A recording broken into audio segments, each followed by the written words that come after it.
as always, Ted, kick us off. Who do you have as your winner of the week? Tiger Woods. It's Tiger Woods. Last year, he won the PGA Impact Player for the person voted to have the most positive impact on the PGA, and it's measured through social media and all of that stuff. Won $8 million last year, $15 million this year, grand total of $23 million, despite not having done anything at all himself on social media.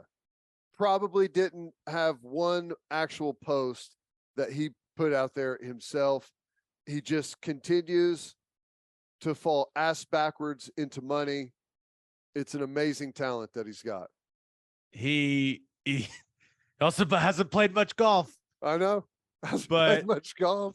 Hasn't even made a post, but here he is still raking in the dough. Oh, yeah. And I think you're right. I think it's based off like impressions on social media and all that stuff. I bet one video of him and Charlie doing something like just beats everyone. Yeah, where it has like their swings where they look the same and where they were walking the same. That thing right there won the whole thing. It was already over. It's crazy, man. He can do like one thing a year and win that for the rest of his life. He's Tiger Woods, man. Yeah.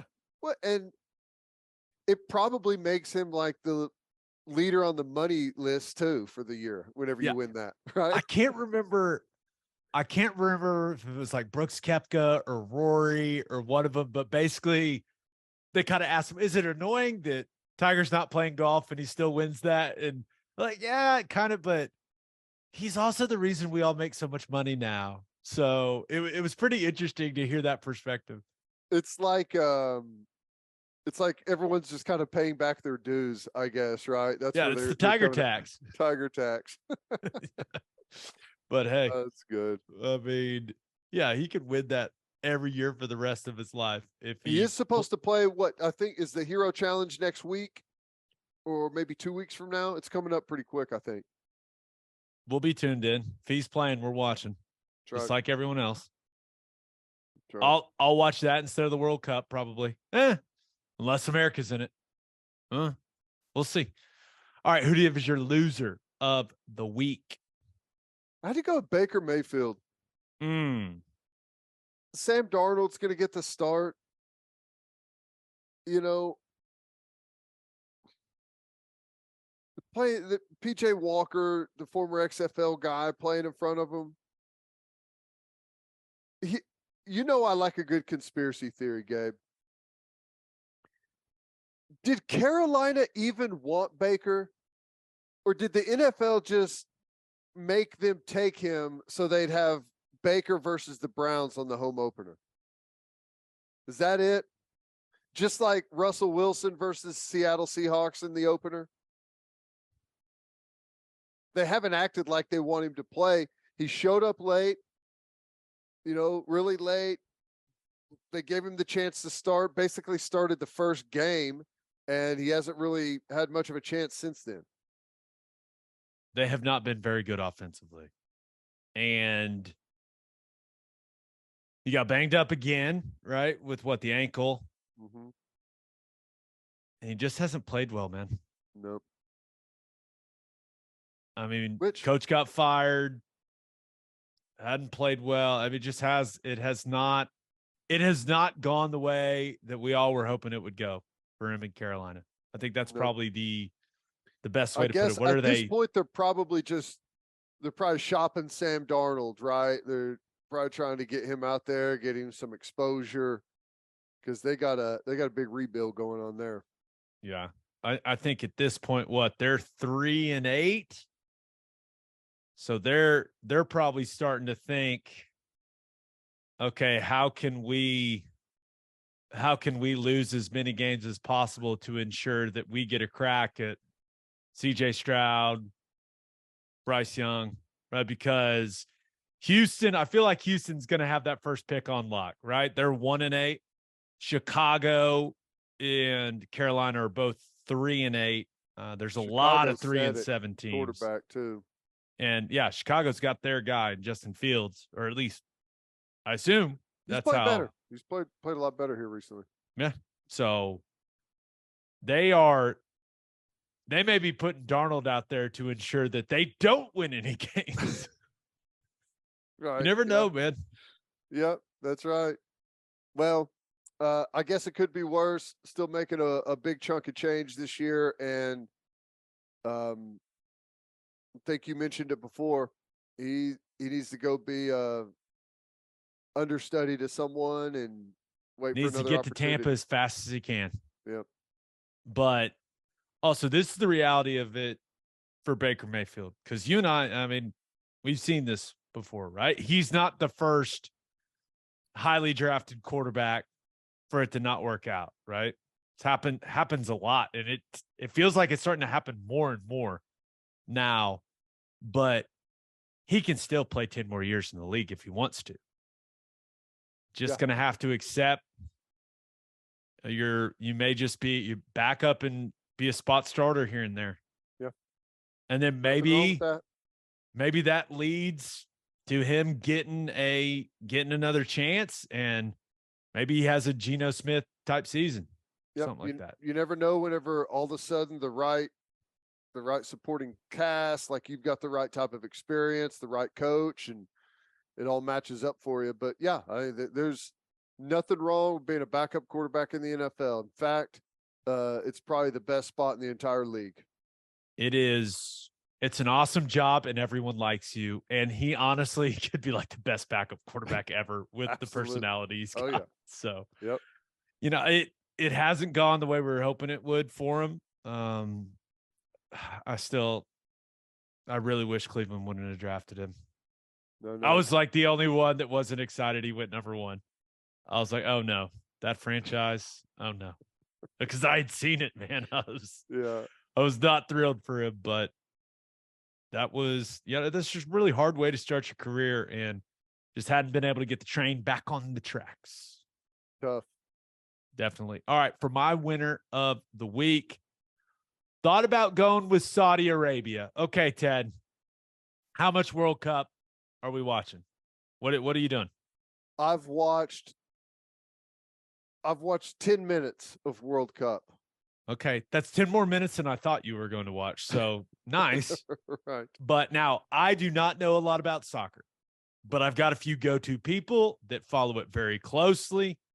So I kind of lean on them for some information. But I know this: Saudi Arabia beating Argentina was not supposed to happen. No. I know that, especially when Argentina went up 1-0 in that match. They were like plus 2,000, right? I saw this from BetMGM. Did a little digging. From that perspective, it's the biggest World Cup upset ever. Wow. I didn't know that. Yeah. So I was like, excuse me, what now? Yeah. Ever. So look at the Saudis go. I think did I see that Saudi Arabia has it's like a national holiday today or something? I saw all the pictures of their players. Like everyone looks so happy. It's I was like, look at you guys. I mean, the players, any picture I've seen of any Saudi Arabia, they've got the biggest grin on their face.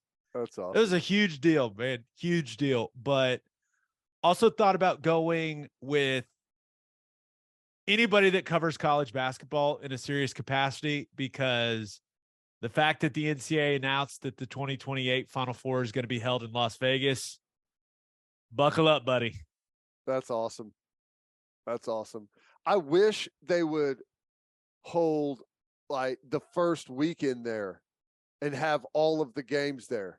That would be insane. I know. That'd be awesome. It would be awesome. That's a good idea. Now, they've got the hockey place. They do the basketball there. You've got all the places they play NBA Summer League. Yeah. Is that where UNLV plays? Maybe. I think one of them's that. And then they got the Raiders Stadium. That's right. That's what they should do. Because that's already like the biggest weekend in Vegas all year, isn't it? That's what everyone says. I've never been, but it's one of the rumors. Would be fun. But my winner of the weekend, we're going to keep the soccer theme going. U.S. men's national team, Kellyn Acosta. Did you watch any of the United States game against Wales? Yeah, that's my 10 minutes. Okay. Okay, so you had the unfortunate situation from the hardcore soccer people I talked to. They said it was a good call that Gareth Bale got the penalty. I guess it was a bad challenge. It was a stupid challenge. You got to make an old guy turn, flip his hips, and get a shot off, Ted. It's like, okay, yeah, whatever. It did seem like just a dumb thing to do in the moment. You know, you're winning. You didn't need to do it. So you go to the extra time. Kellyn Acosta. And when this happened, I was like, what is that goalie doing? And then I realized, you know, as I dug in on Twitter, Kellyn Acosta saved the United States ass in the 100th minute of that game, because Gareth Bale, he's dribbling it just past midfield, and it looks like he's about to shoot it.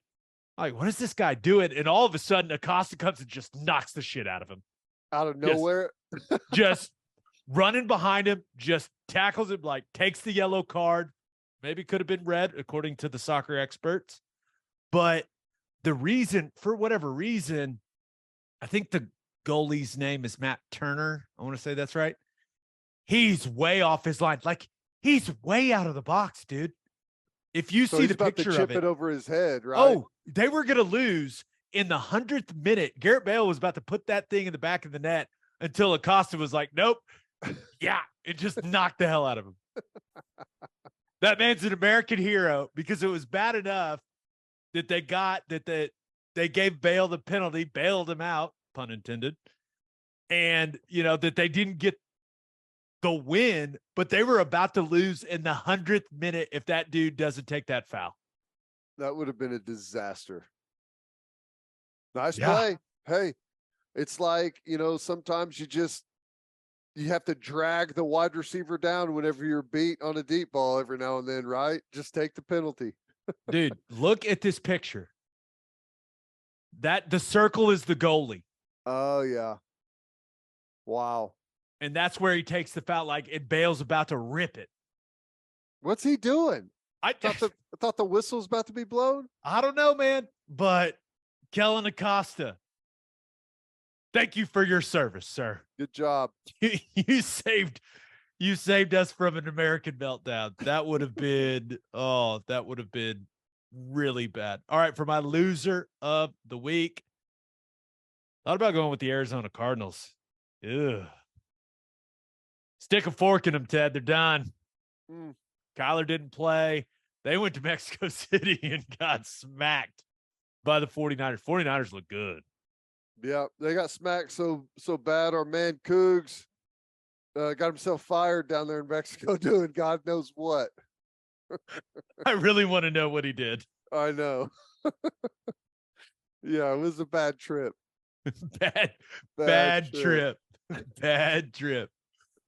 Oh, but yeah, what, 4-7 for the Cardinals? Not looking good. Nope. Kyler banged up, not looking good. Okay. You see also, all those memes going around of Kyler since, what is it, the new Call of Duty came out or something? People really pay attention to those stats now with him. They definitely do. All right. I also thought about going with EA Sports. I feel like we were lied to. Came out and said the NCAA football game, which we all thought was going to come out next year, will not be out until the summer of 2024. Come on. You should have slow played it, right? Yeah. Just don't even tell us. Just have it ready and drop it, man. That's it. Like a Taylor Swift album. Exactly. But I guess they don't want to rush it. They got to figure out the NIL piece of it. Whatever, man. Just give us the game. You know, the last year that game was out was my senior year. I'm on the last version of that football game. Really? Yeah. What year's that? 20 foot. What was it? NCAA football 2014. Is that right? 2013, 2014. Yeah. I'm like a 90 something. You know what? I think I might be on that game too. Yeah, they made it for a long time. You're not that old, dude. because they called. I like got a royalty from either that year or one year because they had like some Oh, it had like your national championship team on it? something like that. It had like some older guys on there somehow, or I don't know, Legends squad. something like that. Yeah. You were probably, they did it where it was like the all OU team, like where it was the best players from each. I bet you were on that. I see. Yeah. No Cool. big deal. Nope. No big deal. Just one of the best players ever in school history. No big deal. Lucky. Very But lucky. my loser of the week, there's only one choice. It's Zach Wilson. Everyone's shitting on that guy. All he had to say when he was asked if he felt like the offense let the defense down, all he had to say was something to the effect of, we've got to be better offensively. That starts with me. We got to help the guys on defense out. They're playing great. We got to help them out. That's it. That's all he had to say. Instead of saying no. Just say what he's been coached to say since he started playing any type of big time football. Just say what any other quarterback would say. Instead, he says no. And it has created, I think he even said no twice. I think it was no. It has created a massive problem in that locker room. His head coach, Robert Saleh, is out here saying, I'm not committing to him being the starter this weekend. Like, dude, what? What are you doing, man? Booger McFarland's out here going, hey, this kid grew up with money, so he's not accountable to, which made no sense. And Steve Young's reaction was priceless. Like, what? What? Yeah, that's the dumbest thing ever. RG3 sitting there in the middle, like, oh, this is awkward. It's so funny. But the whole thing, God. I mean, Booger's so stupid. I wish one of them would have said, so you don't hold your kids accountable? Is that what you're saying here? Yeah, it's like, Booger, you've made a lot of money. Yeah. Your kids are growing up with a lot of money. They just zero accountability. That's how it works in the McFarland household. Like, that was an odd take, but it was bad. It does. I mean, they got Mike White. Do they still have Flacco? Yeah, I think so, because he played whenever. Yeah, when he was hurt, right? This year. Yeah, dude, I would not be surprised if old Joe Flacco trots out. I mean, it sounds like there's a lot of guys on that team that got a big problem with Zach Wilson. That's wild. I can't believe he said that. I don't even. It's a bad. It's not. I guess you should expect the question, but I've never heard anyone really. That's like a Dan Mullen answer or something, you know. The only person who's never taken accountability. It's like the first thing you do. Every coach after a loss, I got to coach better, right? It's the first thing you do. Whether like one single person cost you the game with like a stupid play, I got to be better. That's just how it is. That's so bad. So bad. He has also played like one of the worst quarterbacks in the league. So like you have to take some accountability, man. You haven't played well. I mean, for Disco, no. It's an all-time clip for me. All-time clip. Now, three points. They mustered up 3 points. Yeah. What was he, like 9 of 22? And everyone was like, it was really windy. Like he was missing dudes like 2 yards away from him. Oh my gosh. But it's getting even worse now because they play the Bears on Sunday. Did you see the Justin Fields story? No. So they've got the Bears Sunday. I think that game's in New York. And Justin Fields, Bears lost to the Falcons last weekend. Great game. Super close. Really fun to watch. And I guess in the locker room after the game, Justin Fields was apologizing to the guys on defense, saying that the offense let him down. It was his fault. Like, had the whole team together. And mind you, I think he like dislocated his shoulder in the game. Dude's playing hurt. Like, and I guess his defensive teammates like stopped him, and like they all like it was a very much a bro out moment. Yeah. And then you've got the Zach Wilson. No. You compared those two things, man. It's bad. It's really so bad. Like you know better than that. You're not stupid. That means you actually mean it, which is an even deeper problem. It wasn't just a mess up. Like, because he grew up with money, man. You're gonna get what you deserve on that deal. Like, here it comes. That's bad. Yeah, maybe it all blows over, but hey, you go. I mean, when your head coach isn't willing to say like, "Yeah, Zach's our guy against Chicago," that tells me that there's something very real going on in that facility. Like, that a lot of guys have a big problem with that dude. Yeah, if you would have saw Robert Saleh walking off the field, is it Saleh? I always say Robert Saleh, but I've heard people say it like 10 different ways. Yeah. So if you would have seen him walking off the field after how they lost that game, the last thing he wanted to hear after that game was his quarterback say that they didn't let the defense down or whatever. Just a reminder, he's a defensive guy. Oh, yeah. Defense is his thing. And they're playing really good defense, and the offense is messing it up. Oof. Brutal.